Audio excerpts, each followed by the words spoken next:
За эрхэм үзэгч сонсогчдийнхоо энэ өдрийн амар амгалан айлтгая. Дэлхийн банкны цахим хоршоо төсөл хүнс хөдөө аж ахуйн хөнгөн үйлдвэрийн яам хамтран бэлтгэж байгаа Монгол малчны шин замнал подкастын энэ удаагийн дугаар эхэлж байна. За бид Монголын хөдөө аж ахуйн хоршоологчдын үндэсний холбооны ерөнхийлөгч Цэдэн ишийн Алтан туяаг зочноор урьсан байна. За сайн байна уу? Сайн байна уу? Сайхан урж байна уу? Сайхан. За ажил үйлс харвин их үү? Ер нь манай улсын түүхэнд 1921 оноос хойш гэдэг юм уу? Манай малчдын хувьд хамтрах, хорших ингээд бүр эртний түүхэн хэрэгцээ шаардлага бий болсон. Тэгэхээр малчид хамтын ажиллагаагаа хөгжүүлэх гол байгууллагыг хоршоо гэж ойлгоод байгаа. Өнөөдөр зах зээлийн нийгэмд хоршоо маань хэр хөгжиж байна вэ? Энэ хооронд. Ер нь бол манай Монголын уламжлалт энэ амьдрах юм маяг чи өөрөө тэр жигтэй хоршооны загвар байхгүй юу? Хот айлаараа бүгдээрээ шийдвэрээ гаргадаг. Нэгийгээ манлайлуулаад толгойлуулаад тавьдаг боловч бүгдээрээ шийдвэрээ гаргаад бүгдээрээ хамтраад аж ахуйгаа эрхлээ явдаг. За малчин хүн гэдэг бол орчин цагийн ойлголтоор бол эн чинь том бизнес байхгүй. Бизнесмен хүн те ферм. За ферм гэхээр бид нөгөө суурьшмалыг л ойлгоод байдаг. Гэхдээ яг энэ нүүдлийн бас ферм. Тэгээ эн чинь эртээр үеэс бол ингээ монголчууд хоршоод ингээ яваад ирсэн. За бүр ингээ хүн төрөлхтөнд цалаас нь аваад үзэх юм бол бас дэлхийн хамгийн анхны мэрэгжлийн нэг бол малчны мэрэгжил.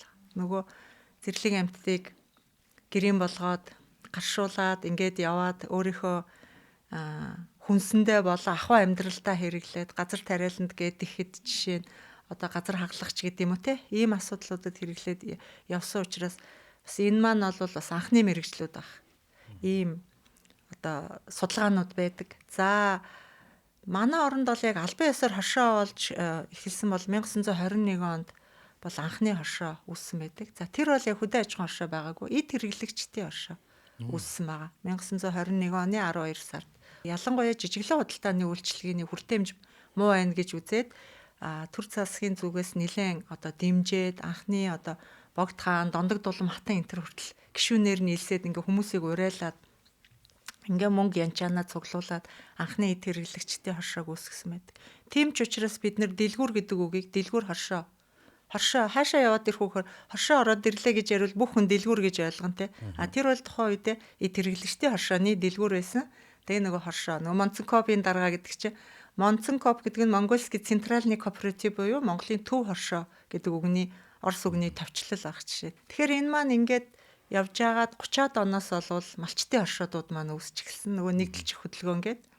За тэгж явж байгаад тухайн үедээ Монгол ардын хувьсгалт намын хурал дээр тухайн үеийн удирдагч байсан Цэдэн балын хэлсэн үгэндээ юу гэж хэлсэн бэ гэвэл Монгол улсад нэгдэлчих хөдөлгөөн ялсан, ардын хувьсгал ялсантай энэ тэнцүү үйл явдал боллоо гэдэг нь өөрөө тухайн үеийн нэгдэл буюу хоршоо маань хөдөөгийн хөгжил, хөдөөгийн нийгэм эдийн засагт ямар том үүрэг гүйцэтгэжсэн бэ гэдгийг бас тэр илтгэлээс иш татдаг хүмүүс бол 90-ад оноос өмнө маш их байсан. За 90 оноос хойш бол өмч хөвчлөл явагдсан. За хоршоодууд маань бол бүгдээрээ хувьчлагдаж эхэлсэн. За зарим хоршоодууд нь бол ингээд хувьчлагдлаа гэд ингээд тараад тухайн үеийн хөрөнгөө хуваагаад малаа малчтаа хуваарлаад ингээд тараа.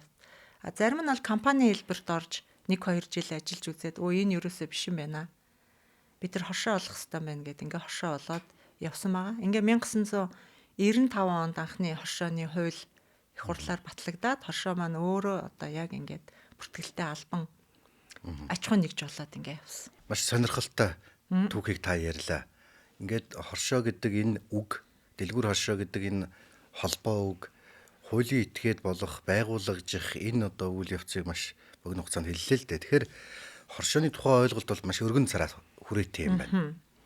За өнөөдөр засаглалын асуудал, хөгжлийнхээ асуудлыг ярьж гин, алдаа оноогоо их дэнсэлж гин энэ салбарынхаа. Тэгэхээр яг энэ хоршооны засаглал дээр.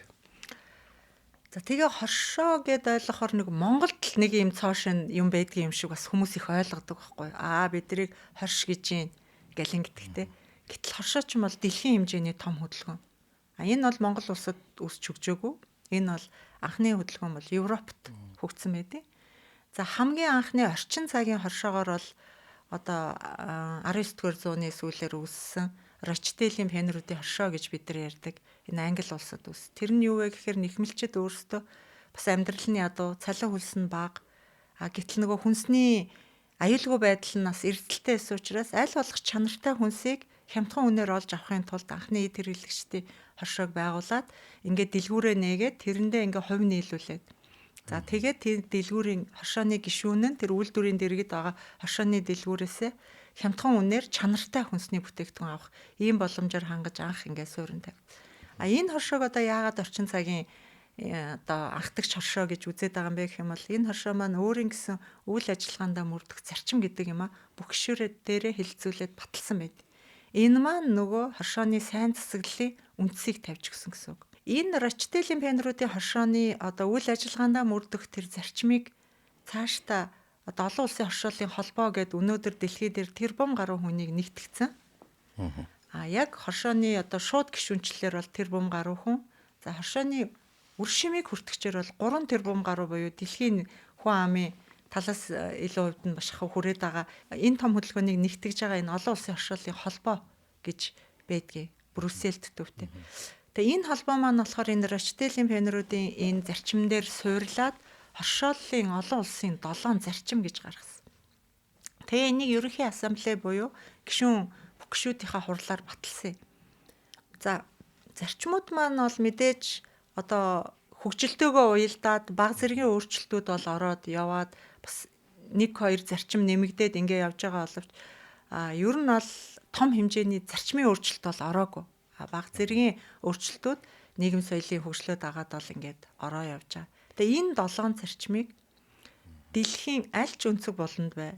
За тэр өндөр хөгжсөн одоо Америк, Европ, Японд ч байна уу, сул хөгжилтэй орнууд ч байна уу, дунд зэргийн хөгжилтэй орнууд ч байна уу, бүгд энэ 7 зарчмыг мөрдөг болоод хуульчлаад явдیں۔ Энэ маань өөрөө ерөөсө хоршооны маань засаглалын гол үндэс нь. Тэгэхээр энэ 7 зарчим маань юуг зааж өгдөг вэ гэх юм бол ерөөсө хоршоонд хүн сайн дураараа илсэн. Хоршооноос сайн дураараа гарна. Гэхдээ сайн дураараа илсэнгээ хүн болгон гүйччихэд хаач хамаагүй хоршоодод илсээд ах юм бол байхгүй. Тэр хоршооны дүрм, журам, үйл ажиллагааны зарчмыг тэр хүн хүлээн зөвшөөрсөн байх хэрэгтэй. Нэгдүгээр. Хоёрдугаар тодорхой хэмжээнд эдийн засгийн оролцоогоо хангасан байх хэрэгтэй. Гуравдугаар тэр хүн яах ёстой вэ гэх юм бол хоршооноосоо үйлчилгээ аваад хоршооныхоо үйл ажиллагаанд идэвхтэй оролцсон байх хэрэгтэй. Ийм зарчим дээр бол дэлхийн нийтээрээ суурлаад ингээ хоршоо олгон өөр өөр ингэсэн онцлогтой тохирсон дүрмээ батлаад тэр дүрмийг бол зөвхөн бүх гишүүдийн хурлаас баталдаг. Монгол улсад бол одоо манай хоршоолын салбар 90 оноос хойш бол яг энэ 7 зарчмыг баримтлаад 95 онд хуультай болсон байна тийм ээ. 95 онд хуультай болсон. За тэгээд 2021 онд хоршооны тухай хуульд орсон шинчилсэн найруулгаар энэ 7 зарчмаа бол бүр тайлбартай нь хуульчлаад өгсөн байна. Энэ 7 зарчмыг мөрдөө явах юм бол хоршооны засаглал бол ерөнхийдөө тунд ажгүй боломжийн явна гэсэн үг. Тэгээд засаглалын асуудлыг яагаад хоршоон дээр ингэж тавьдаг вэ гэвэл хоршоо ерөөсөө гишүүн төвтэй байгууллага. За яг манай бас зарим бодлого тодорхойлогч нар хүмүүс хөдөлмөрөөрөө хоршино гэж их ярьдаг. За тийм үг байдаг. Хөдөлмөрөөрөө хоршино гэдэг бол бас эдийн засгийнхаа хувьд бол бас их сонин ойлголт. За би хөдөлмөрөөрөө хоршиё гэж гэрээсээ гараа хүрээд ирлээ. Чи хөдөлмөрөөрөө хоршиё. Хоёулаа яг яаж хорших вэ? За ээлжиж одоо малаа маллээ. Малаа маллээ. Нэг юм жишээ. Ээлжлээд ингээ малж итл чамд 2 өдөр маллах боломж гарахгүй хахад би 2 өдөр дараалал боломж малчвал миний хөдөлмөр хөлс яах вэ тий? Бас нэг зөрчил үүсгэн тийм ээ. Зөрчил үүснэ. Тэгэхээр энэ өгж авах харилцаа үүсгэн. Харилцаа үүснэ. Тэгэхээр энэ бүх юмыг л зохицуулах юм чинь л энэ засаглалын асуудлууд байна. Тэ гишүүн төвтэй. Өнөөдөр дэлхий дээр яагаад одоо бүх улс орон бодлогынхаа төвд хоршоог тавиад ялангуяа хөдөөгийн хөгжил, хөдөөгийн ард иргэдийн үзүүлж байгаа төрийн үйлчилгээний хүртээмж, санхүүгийн үйлчилгээний хүртээмжийг сайжруулахад бүхэл орнууд энэ хоршооны загварыг ашигласан байдаг. Америк ч байна уу, Герман ч байна уу, тэ одоо ийшээ Шинэ Зеланд ч байна уу, Япон ч байна уу, одоо Азтай хамгийн өндөр хөгжилтэй гэж байгаа Япон байна уу, Өмнөд Солонгос байна уу. Хөдөө аж ахуй хөдөөгийн хөгжлийг бол дандаа хоршооны загвар дээр босгож ирсэн. Одоо гишүүн төвтэй гэдэг нь юу гэсэн үг вэ гэхээр энэ бол ерөөсөө та тэр хоршооны гишүүн л болсон бол тэр хоршооны эзэн. Нэг талаасаа. Нөгөө талаасаа тэр хошооны үйлчлүүлэгч. Тэгэхээр ингээд хоёр үүрэгтэй болчиход байна шүү дээ. Тэгээ энэ бүх үүргийг 7 зарчмаараа баланслаа явна. Хошоог яагаад Монгол улсын иргэний хувьд ашигын төлөө бус гэсэн юм бэ гэд. Ашигын төлөө бус гэдэг нь ашиг олдгүй байгууллага гэсэн үг биш. Эцсийн зорилго нь ашиг олох биш. Эцсийн зорилго нь тэр гишүүдтэй үйлчлэх, тэр гишүүдийнхээ амжиргааг дэмжих, тэр гишүүндээ өөрөө дангаараа хүрч чадахгүй байгаа тэр боломж, тэр нөөцөнд хүрэх, тэрийг нь л одоо бүгдээрээ нийлж хүрэх тэр боломжийг л яаж байгаа. Эдийн засгийн оролцоо бол маш чухал. Эдийн засгийн оролцоо байж ч хүн хариуцлагач. Өнөөдөр хошоонд нэг төгрөг нийлүүлээгүй хүн бол тэр хошооны хувь зээнд нэг санаа зовхгүй тийм ээ. Компанид бол хэрэг хэмжээний хувь эзэмшиж гинүү, хувьцаа эзэмшиж гинүү гэдгээрээ засаглал нь шийдэгдээ явчихна. Хошоонд бол тэхгүй. Нэг гишүүн нэг саналын хэрэгтэй. Чи сая төгрөг нийлүүлсэн ч нэг саналын хэрэгтэй. Би 10,000 төгрөг нийлүүлсэн ч би нэг саналын хэрэгтэй. Тэгээ чи сонгогдож болно, би сонгогдож болно. Сонгогдох эрх нь нас, хүйс, хөрөнгө чинээ, нийгмийн гарал үүсэл, шашин шүтлэг, улс төрийн үзэл бодлоос хамаарахгүй. Тэгэхээр өнөөдөр хошоог дэлхий дээр хамгийн ардчилсан аж ахуй нэгж өгч үздэг. Бүх юм нь ардчилсан зарчмаараа бүх гишүүдийн шийдвэрээр явна. Одоо өөрийн гэсэн легаси үлдээсэн одоо өвгтэй загвар тийм ээ. Тэгэхээр хоршооны хувьд зүгээр өнгөцгөн одоо ойлголттой бидний хувьд ингээ харахад үүрэг нь их таалагддаг. Одоо яг л тэр малчтыг одоо дэлхийд гаргаад байгаа юм шиг. Одоо хоршооны хамгийн гол үүрэг бол ерөөсөө л гишүүдтэй үйлчлэх. Энэ бизнес амар ашигтай байгаад байна те. Хоршоонд магадгүй хэдэн саяыг олж өгөх гээд байдаг. Гэтэл тэр гишүүдийн хэрэгцээ биш байвал хоршоо хийхгүй. Ингээ гишүүдэд нийтлэг ямар хэрэгцээ байна вэ гэдгийг эренбэлж агаад бүх гишүүдэд байгаа тэр нийтлэг хэрэгцээг л үйл ажиллагаанд одоо бизнесээ болгож явна.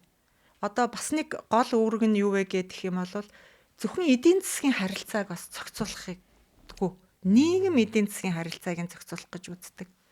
Хошооны ерөөсөө үүрэг чинь бол ашиг л олоодаа гэсэн нөгөө ашигын төлөө байгуулах шиг үүрэгтэй биш. Хошооны үүрэг бол гишүүдтэй л хэрэгтэй юмыг хий. Гишүүдээрээ дамжуулаад өөрийнхөө амьдарч байгаа орон нутаг, өөрийнхөө амьдарч байгаа баг, сум, тэ өөрийнхөө амьдарч байгаа хороо дүүрэгт яавал бид нар илүү ашигтай авах вэ гэд. Энэ нь зарим судлаачдын хэлж байгаагаар хошоог нэг ийм хоёрдмал шинжтэй болгодог байхгүй. Эдийн засгийн үүрэг нь чухал юм уу? Нийгмийн үүрэг нь чухал юм уу гэдг нь одоо болтол асуултын тэмдэгтэй. Энийг балансалж явна гэдэг маань өөрөө тэгэл хошооны удирдлага, хошооны гишүүдийн өөрийнх нь үзэл бодлоос бас маш их хамаарна. Тийм учраас л дэлхий дээр өнөөдөр одоо гол хөгжлийн үндэс олгоод хошоог авч явдаг. Хошооны бизнес хэр өргөжих боломжтой? Одоо ямар хүрээнд өргөжих боломжтой вэ? Харин тий. Одоо бид нар ингээд яагаад хоршооч хамтраач гэдэг юм бэ? Хоршиж хамтрна гэдэг чинь нэг үгтэй. Хөдөө аж ахуйн бүтээгдэхүүн чинь хэмжээ нь бага байх тусмаа үнэ нь ундаг. Хэмжээ их байх тусмаа үнэ өснө. Өнөөдөр 100 малчин нийлээд одоо тонн доллар зарах юм бол худалдаа авагч нартай гэрээ хэлцээрт орох боломж нь ихсэн. Гэрээ хэлцээрт орно гэдэг чинь үн ханшаа ярилцах, нэмэх боломж нь. Ганцаараа одоо нэг уулын мухард байжгаад нэг хүн давхиж ирээд за ноолурчин суман дээр 135,000 байна 35-аар авъя гэдэг үгүй би хоршоондоо өгнө. Хоршоо бол нэг боловсруулах үйлдвэр юм уу худалдаа авах юм уу те ямар нэг үнэтэй яагаад үгүй манай малчтын ноолор чанартай ийм одоо давуу тал байна. Бид нар 138-аар зарна гэд ингээд энэ нөгөө нэг эдийн засгийнхаа хувьд бол өгөөж нь илүү. За хоёрдугаарт хоршоо олох юм бол илүү бүтээгдэхүүндээ нэмэн үртэг шингээх боломж.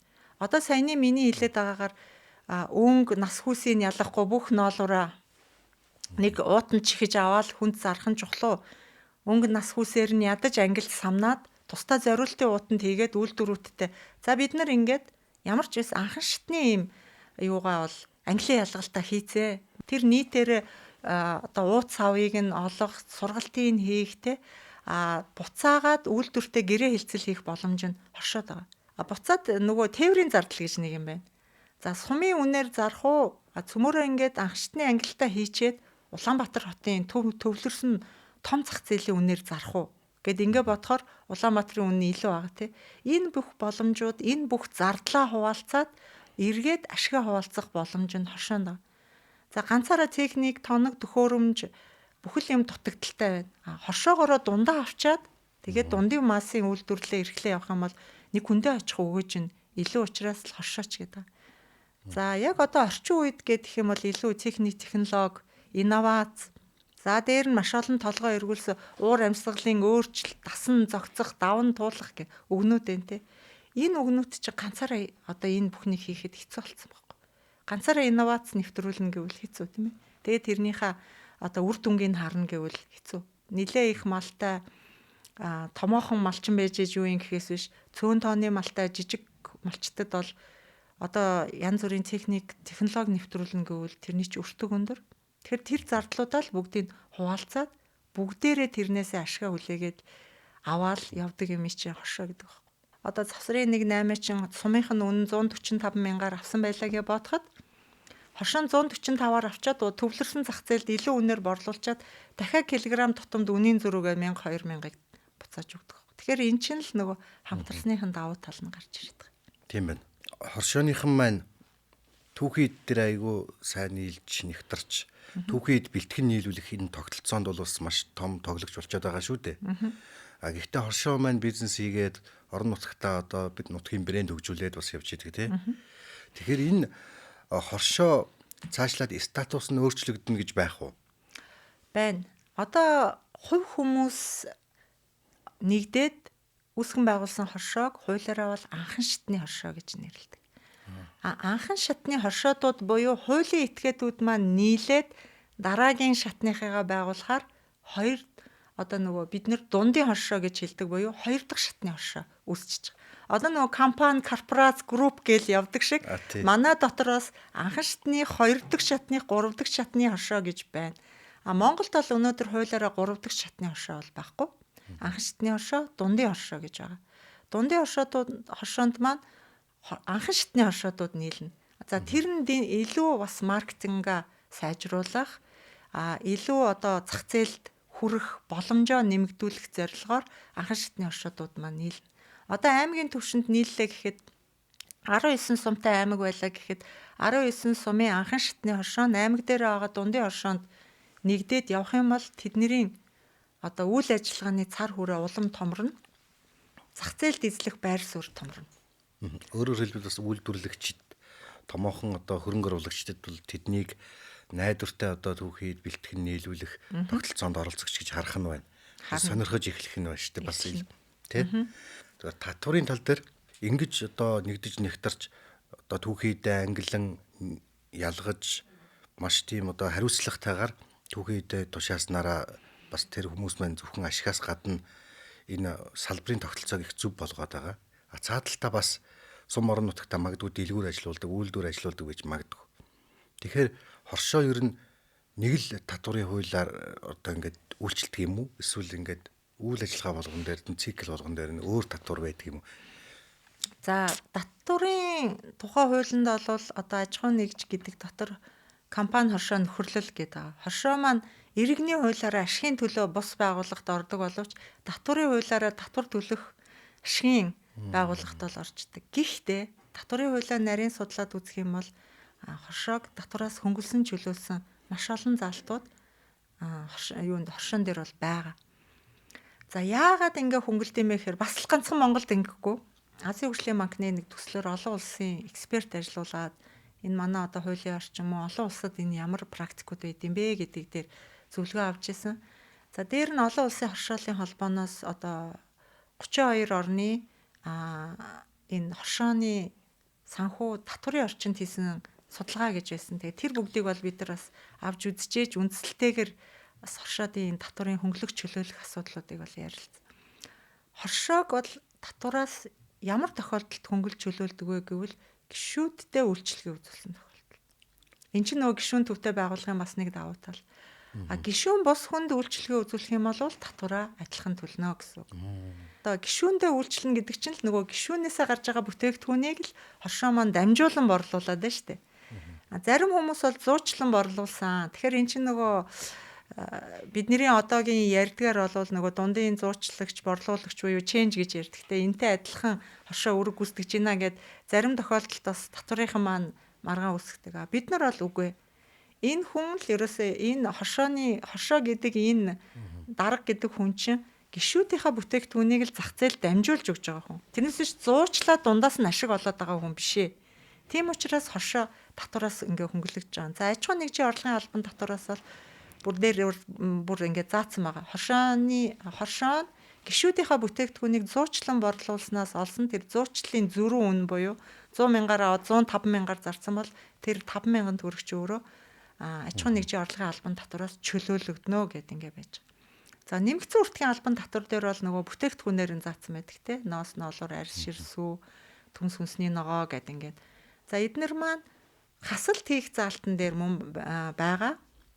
14-р бүлэг дээр мөн 13-ын чөлөөлөгдөх дээр байгаа. Тэгэхээр ерөөсөө гишүүнийхээ энэ малын гаралтай түүхийн эдийг дотоодын үндэсний үйлдвэрт борлуулсан бол хоршоо маань бас л нэмэгдсэн үртгийн албан татвараас чөлөөлөгдөнө. Зарим тохиолдолд бол хасалт хийх боломж үүснэ. Гэхдээ энэ гишүүдийнхаа л гэдэг үгийг сайн ойлгохгүй. Одоо сумынхаа бүх малчтын бүтээгдэхүүнийг авчгаал бас зарим нь манайх ингээд татварт орчлоо гэд яригадаад. Тэгээ нээлттэй гишүүнчлэлтэй учраас сумын бүх малчид илсэх боломжтой.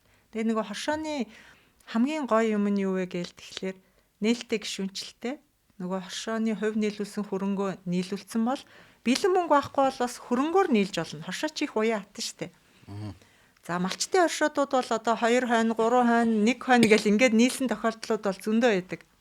За тэдэн хоньор нийлье. За одоо биднэрт бэлэн мөнгө алгааг бол за та тэдэн хонь өгчих. Тэгээ хоршооны үнэлгээ тодорхой. Бид нар 1 хоньыг 250 мянгаар үнэлж байгаа. Та сая төгрөгийн хувь нийлүүлсэн хөрөнгө нийлүүлэх гэж байгаа бол 4 хонь өгч болно ч гэдэг юм уу те. Иймэрхүү байдлаар ингээ яачаад маргааш нь бүх гишүүдийн хурал болоход та тэр хоршооны засаглалд оролцох, сонгогдох эрхтэй, тайлан мэдээгийн сонсох, засаж залруулах энэ бүх үүрэг нэ.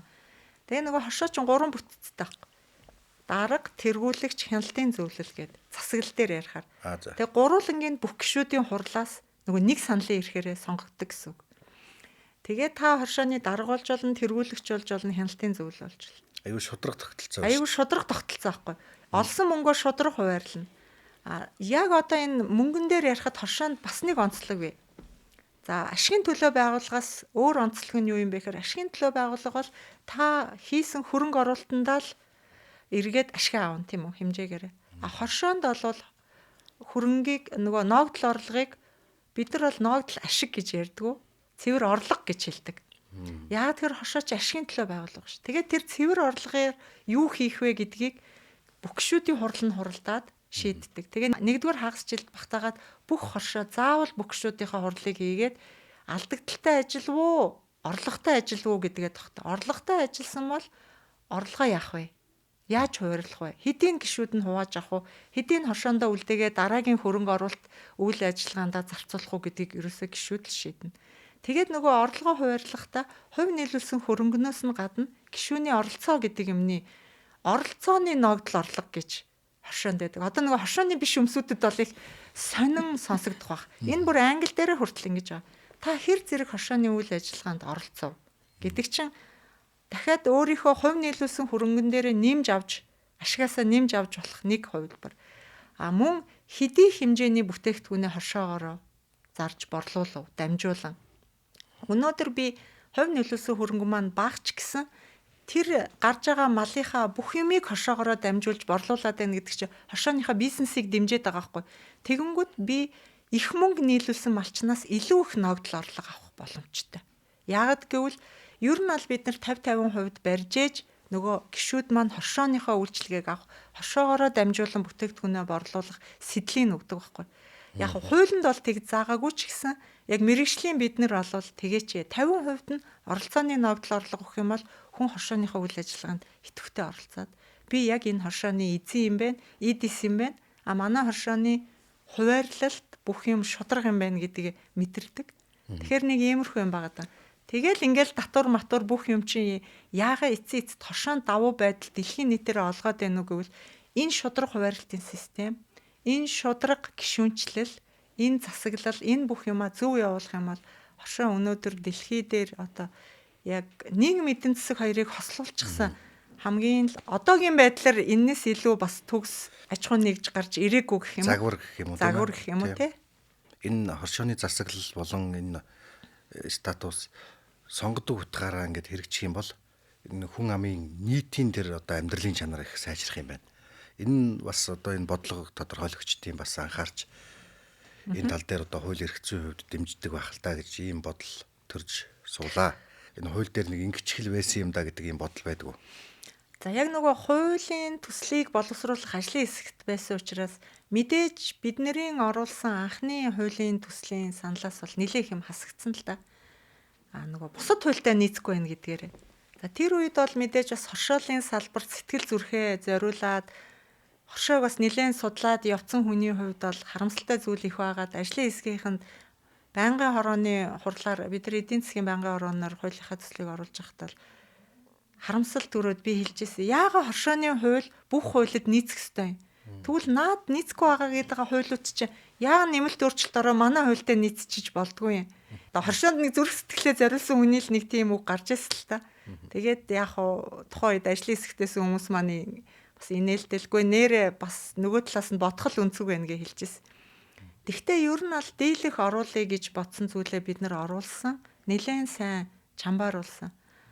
Одоо жижиг дунд үйлдвэрийн тухай хууль байгаа тий. Жижиг дунд үйлдвэрийн тухай хуулийн нэмэлт өөрчлөлт яригч байгаа. Тэгээ нөгөө манай хоршооч нөгөө жижиг дунд үйлдвэрийн салбартаа харьяалагддаг.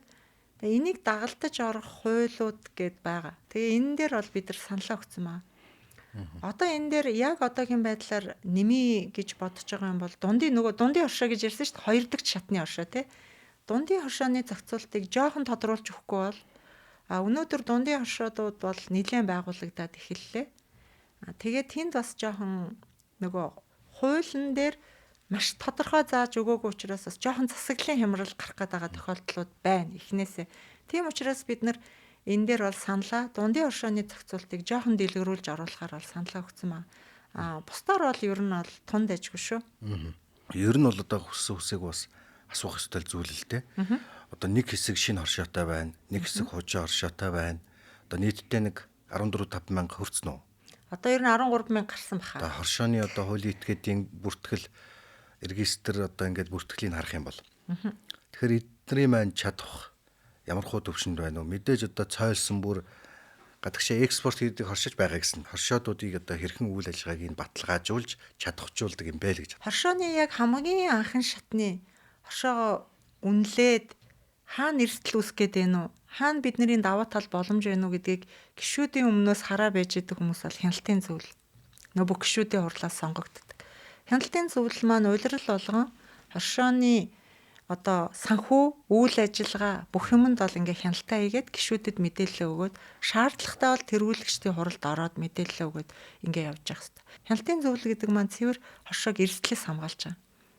Хоршоо болгон өнөөдөр хоршоо болоод үүссэн л бол болцсошгүй эрсдлээс хамгаалах сангаа хоршоон дээр заавал жил болгоныхоо борлуулалтын орлогоноос байгуулаа явдаг байхгүй. За эрсдэл гарцсан болвол энэ болцсошгүй эрсдлийн сангаас энийг нь оруулах уу яах вэ? Энэ бүх асуудлуудыг хараад хянаад эрсдлээс урьдчилан сэргийлээ сууж идэг хүмүүс бол хяналтын зөвлөл. За хуулаараа дараагийн шатных бол энэ мэргэжлийн үндэсний энэ холбоодууд байгаа. Манайх ч одоо салбар болгонд хоршоолын салбарт бас холбоодууд байна. Одоо жишээ нь хадгалан зээлийн хоршоодын холбоо, эд хэрэглэгчдийн үйлдвэр үйлчилгээ гэдэг ингээд холбоодууд байна. Тэгээ эднэр маань ингээд салбартаа бас хоршоодоо нөгөө гишүүнчлэлтэй аваа явдаг учраас бичиг баримтыг нь шаардах, авж үзэх, хоршоонд эрсдэл гарч ах юм бол бид нар тэр эрсдлээс хамгаалах энэ эрхэнд бид нарт хуулиараа олгогдсон байна.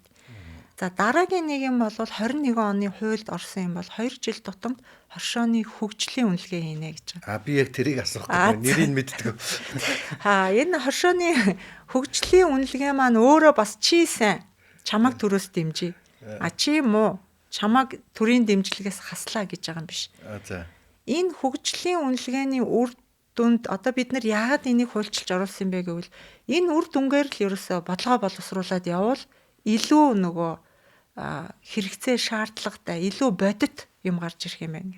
Өнөөдөр үндэсний хэмжээнд Улаанбаатар хотод ингээд байшинд суучаад бид нар нэг аслагдсан суманд байгаа хоршооны хувь зээг шийдэх гэж суугаад байвал бас хэцүү те. За яг юу нь болохгүй байгаа гэдгийг л энэ хөгжлийн үнэлгээгээрээ гаргаж ирээ. За хоршооны засаглал нь болохгүй байх гэвэл за сургалт хий. Тийм ээ. Засаглалыг сайжруулах сургалт хий. Хошоодын бүх гишүүдийн хуралд оролцъё. Зөвлөх үйлчилгээ, коучинг хий гэд ингээд төсөл хөтөлбөрүүд та хамтраад ингээ явдаг. Хошоолын салбарынхан ч өөрсдөө энийгээ санаачлаа явна.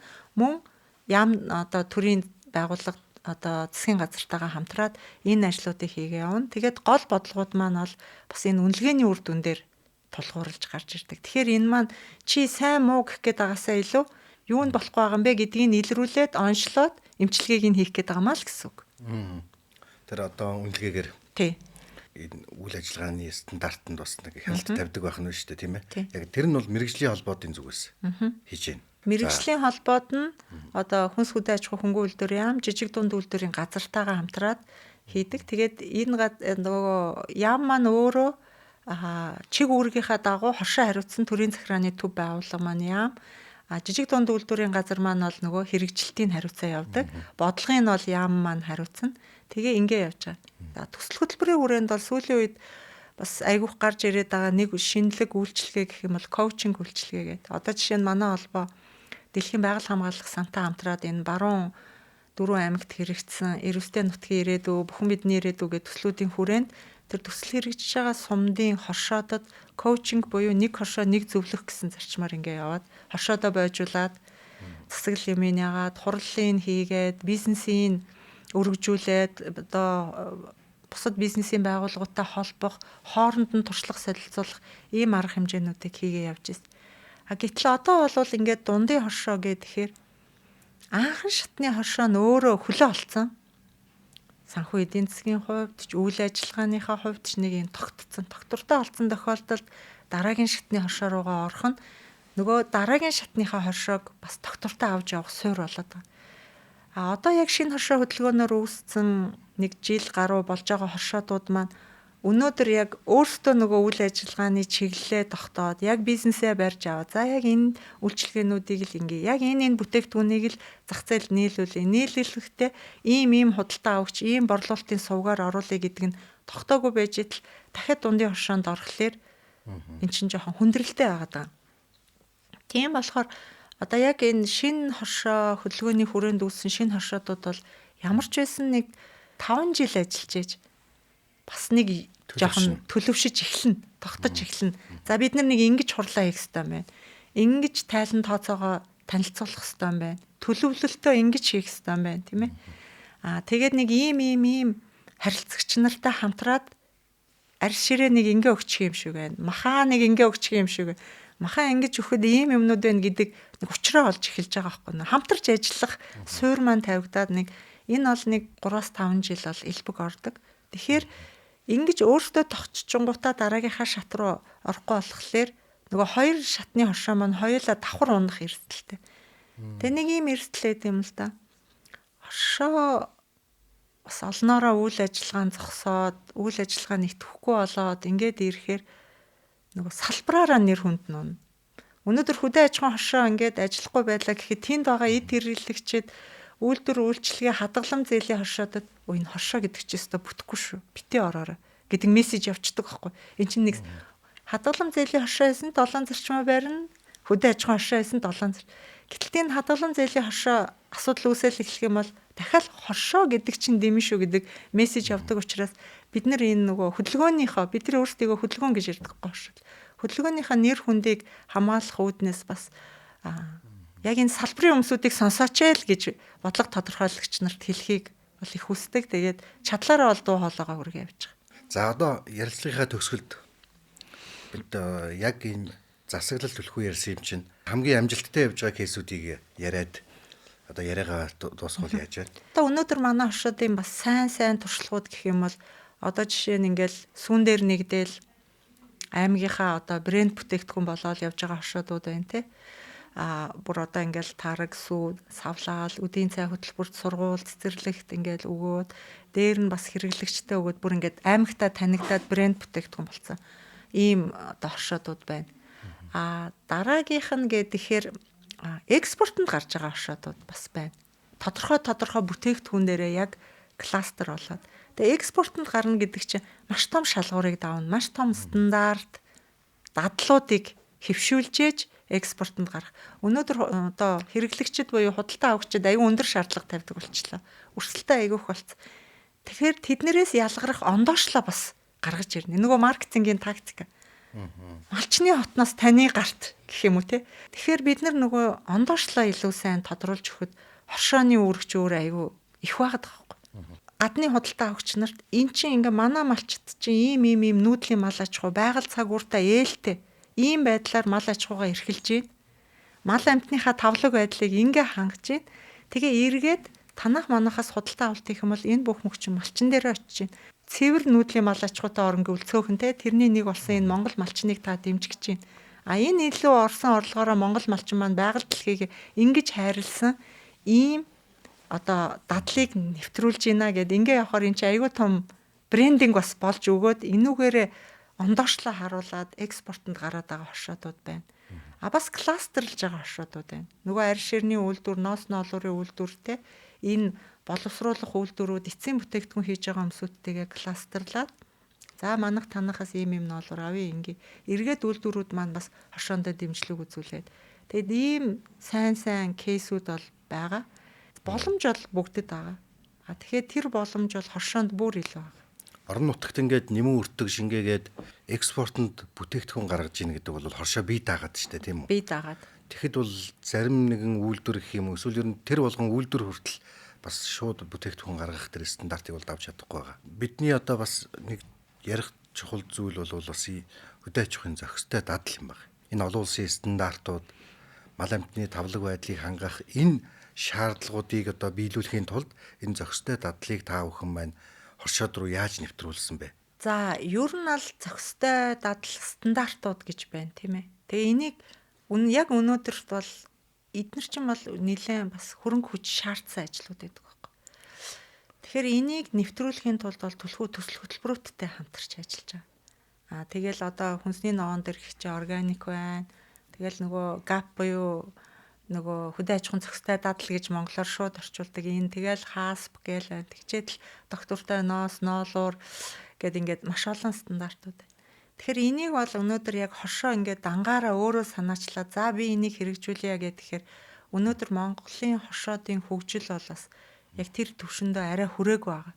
Тийм болохоор энэ бүгдэд олон улсын байгууллагууд хөгжлийн түншүүд, төсөл хөтөлбөрүүдийн дэмжлэгтэйгээр бол энэ ажлууд хийгдэж байна. Тэгээ өнөөдөр энийг амжилттай хийгээд энэ нөгөө сертификатжуулалт буюу гэрчлэгээжүүлэлтэндээ хамрагдаад ингээ бүтээгдэхүүнээ бас амжилттай зах зээл дээр гаргаад байгаа. Өөрөө эргээд хин нэгэн хувь хүмсүүд дээр очихоос илүү хоршоогоор нь дамжуулаад ингээ яваа хоршоогоороо сертификата аваад ингээ явхлаэр зах зээлд нэвтрэхэд бас том боломж олоод. Дундын буюу хамтын баталгаажуулалтын байгууллагаараа баталгаажуулж байна. Хөндлөнгийн баталгаажуулалтын байгууллагаар баталгаажуулаад ингээд органик, доктортой, хөдөө аж ахуйн зохистой дадал гэсэн эдгээр одоо гэрчлэгээ стандартуудыг бол хангаад зах зээл рүү орж байгаа. Зүгээр Монголд хэрэглэгчдийн боловсрал маань бас арай жоохон дутаад байна уу гэж хараад байгаа. Жишээ нь органик дээр ярихад те. Яг органик гэж юу вэ гэдэг ингээ хуулаараа тогтцсон. Хүнс хөдөө аж ахуй хөнгөн үйлдвэрийн яамнаас органикийнхаа шаардлагыг хангаад нөгөө тэмдэглээ авцсан. Нэг вэжэтэл манайх органика юу ч хэрэглээгүй гэд хажууд нь зарж байгаа хүн ингээд байж хахад нөгөө хэрэглэгчд маань яг энэ зохистой дадлаа хангаад нөгөө GAP-ийн тэмдэглээ авч юу, органикийн тэмдэглээ авч юу, шилжилтийн үеийн органик байна уу, 100% органик байна уу гэдэг дээр нь дүгнэлт хийхгүйгээр танах яагаад ийм үнэтэй байгаа юм бэ ч гэдэг юм те. Тэгэхээр зохистой тодорхой хэмжээний дадлыг нэвтрүүлнэ гэдэг чинь эн чинь тодорхой хэмжээний хөрөнгө орж байгаа, санхүү орж байгаа, хөдөлмөр орж байгаа. Бэлчээр дээр жишээ нь ингээл ярих юм бол бэлчээрийн даацанд малаа тохируулаад ингээ явж ийн гэдэг чинь тэр хүн чинь ирээдүйд тийм ээ маш том өв нөгөө легасигаа үлдээж байгаа байхгүй. Дараагийн удамда бэлчээрээ соргогоор нь үлдээхийг тэр хүн хичээж байгаа хүний ууг нь бүтээгдэхүүн зах зээлд жоохон үн хүрэх хэрэгтэй байхгүй. Одоо энэ уур амьсгалын өөрчлөлттэй холбоотойгоор сүүлийн үед гарч ирж байгаа энэ юунууд ч гэсэн нийт том юунууд тодорхойлтууд ч гэсэн энэ лөө их шахаж байгаа шүү дээ. Хариуцлагатай байх тусмаа тэр хүний бүтээгдэхүүний үн цэн нь өндөр байх хэрэгтэй. Хариуцлагагүй байх тусмаа үн цэн нь бага байх хэрэгтэй. Тэгэхээр хоршооны хамгийн сонирхолтой зүйлүүдийн нэг бол бас энэ засаглал бол үнэхээр сонирхолтой юм байна. За манай мянган хоршоодын одоо гишүүд, малчид, эгэл жирийн одоо аж ахуйн эрхлэгчид, салбарынхаа бас мэрэгжлийн холбооны ерөнхийлөгчийн ярианаас маш чухал мэдлэгүүдийг бас авсан бахаа гэж бодож байна. Хоршоо тойрсон маш олон сэдвүүд, маш олон мэдлэг өгөх одоо экспертүүдийн ярилцлагууд одоо биднийг бас цаашдаа хүлээж байгаа. Ингээ энэ удаагийн подкастын ээлж дугаарт Монголын хөдөө аж ахуйн хоршоологчдын үндэсний холбооны ерөнхийлөгч Зэдэн Ишийн Алтан Туяа оролцлоо. Танд баярлалаа. Ажлын амжилт хүсье. Маш их баярлалаа. Та бүхэнд мөн ажлын болон уран бүтээлийн өндөр амжилт хүсье. Тэгээд Монголын хоршоо хөгжих болтугай, дэлхийд нэрээ гарах болтугай гэж өрөөё.